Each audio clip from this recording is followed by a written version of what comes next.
അങ്ങനെ ഇപ്പോൾ ഒരു പ്രത്യേക പാത്രത്തിൽ വെള്ളം ഒഴിച്ചു വെച്ചിരിക്കുന്ന ഒരു സ്ഥലത്തേക്ക് നമ്മുടെ തോർ ചെന്നിട്ട് ആകാശത്തേക്ക് നോക്കിയിട്ട് തൻ്റെ അച്ഛനായ ഓടിനോട് തനിക്കൊന്ന് നേരിൽ കണ്ട് കുറച്ച് കാര്യങ്ങൾ സംസാരിക്കാനുണ്ടെന്നും തൻ്റെ മുന്നിൽ ഒന്ന് പ്രത്യക്ഷപ്പെടുവാൻ തോർ പറഞ്ഞതും അപ്പോൾ തന്നെ ഒരു പ്രത്യേക വെളിച്ചത്തിൻ്റെ രൂപത്തിൽ തോറിൻ്റെ മുന്നിൽ ഓടിൻ പ്രത്യക്ഷപ്പെടുകയാണ്.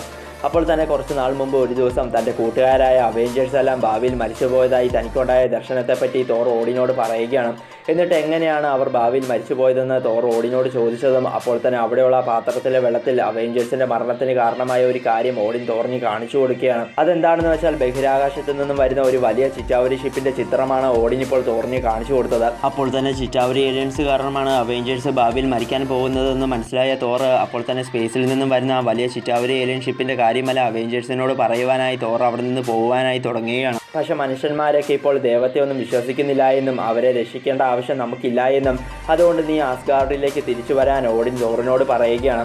പക്ഷെ ഭൂമിയെ താൻ എത്ര വലിയ അപകടത്തിൽ നിന്ന് രക്ഷിക്കുമെന്നും താൻ തിരിച്ചു വരില്ല എന്ന് ഓടിനോട് പറഞ്ഞ് തോർ അവിടെ നിന്ന് പോവുകയാണ്.